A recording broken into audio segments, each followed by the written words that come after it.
తెలంగాణ పర్యటనకు వచ్చిన కురియన్ కమిటీ అభిప్రాయ సేకరణ ముగిసింది. నిన్న 16 లోక్సభ అభ్యర్థుల అభిప్రాయం తీసుకుంది కురియన్ కమిటీ. ఇవాళ ఎమ్మెల్యేలు, నియోజకవర్గ ఇన్ఛార్జీల అభిప్రాయాలు సేకరించింది.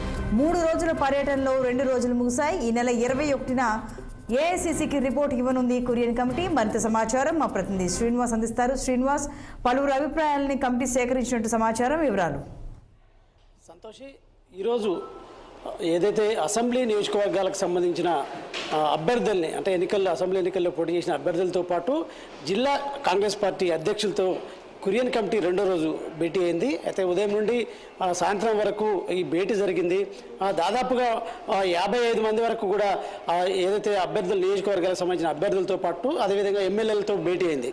అయితే ఆ నియోజకవర్గాలకు సంబంధించిన ఏదైతే ఆ సమాచారాన్ని కురియన్ కమిటీ సేకరించింది. అంటే ప్రధానంగా ఎన్నికల తీరుపై, అంటే ఏదైతే ఎన్నికల్లో ఓటింగ్ సరళి, అదేవిధంగా మెజారిటీ, అంటే ఆ నియోజకవర్గంలో మెజారిటీ కావచ్చు, అదేవిధంగా పార్టీలకు సంబంధించిన ఏదైతే బలాబలాలు, అటు బీఆర్ఎస్ కావచ్చు, బీజేపీ కావచ్చు, ఇతర పార్టీలకు సంబంధించిన బలాబలాలు, అదేవిధంగా అత్యధిక మెజారిటీ గెలిచిన స్థానాలకు సంబంధించిన ఏదైతే నియోజకవర్గాలు ఉన్నాయో ఆ నియోజకవర్గాల్లో ఎందుకు మెజారిటీ సాధించింది, అయితే ఇంకా మెజారిటీ తగ్గిన స్థానంలో మెజారిటీ ఎందుకు తగ్గింది, కారణాలు ఏంటి అనే అంశాలు క్షుణ్ణంగా అభ్యర్థుల నుండి సేకరించింది.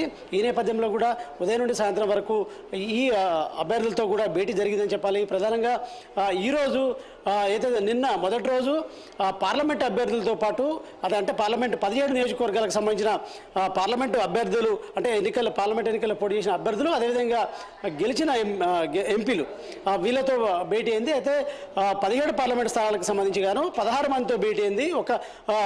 ఏదైతే పెద్దపల్లి ఎంపీ గడ్డం వంశీ మినహా, గడ్డం వంశీ నిన్న హాజరు కాలేదు. ఈరోజు హాజరవుతాడు అనుకున్నా కూడా ఈరోజు కూడా హాజరు కాలేదు.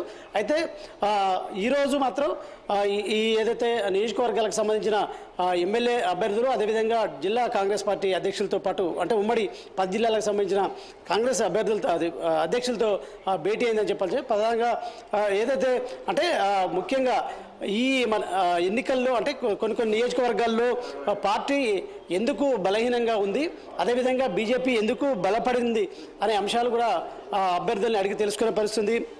మొత్తంగా అంటే ఈరోజు నిన్న 3 కమిటీలు, అంటే ఈ 3 కమిటీలో 3 సభ్యులు పీజే కురియన్తో పాటు రికాబుల్ హసన్, అదేవిధంగా పర్గా సింగ్లు. కానీ నిన్న కురియన్తో పాటు ఏదైతే రికాబుల్ హసన్ హాజరయ్యారు, అయితే పర్గా సింగ్ రాలేదు ఈ భేటీకి.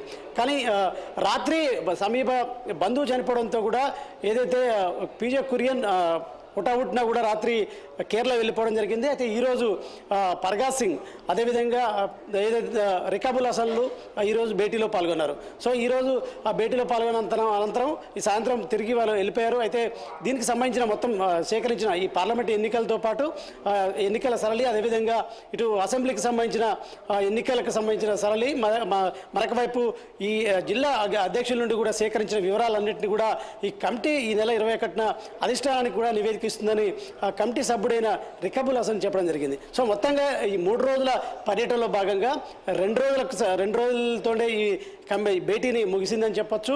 అదేవిధంగా 3 రోజుల్లో ఇది క్షేత్రస్థాయిలో ఇటు నియోజకవర్గాల్లో కూడా కమిటీ పర్యటిస్తుందని కూడా భావించినప్పటికీ కూడా కేవలం గాంధీ భవన్లోనే అభ్యర్థులతో, ఇటు పార్లమెంటుకు సంబంధించిన అభ్యర్థులు, ఎంపీ అభ్యర్థులు, అదే ఎంపీలతో, అదేవిధంగా ఇటు ఎమ్మెల్యేలు, ఏదైతే అసెంబ్లీలో పోటీ చేసిన అభ్యర్థులతో పాటు జిల్లా కాంగ్రెస్ పార్టీ అధ్యక్షులతో భేటీ అయింది.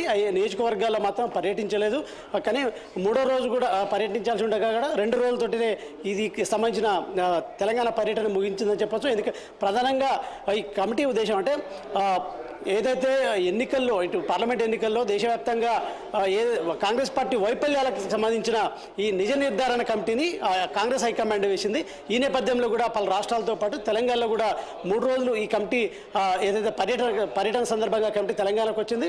ఈ నేపథ్యంలో కూడా 2 రోజుల్లో ఈ కమిటీ అభ్యర్థులతో భేటీ అయ్యి దీనికి సంబంధించిన ఒక నివేదికను రూపొందించి కాంగ్రెస్ హైకమాండ్కి నెల 21న సమర్పించనుందని చెప్పొచ్చు. సంతోషి.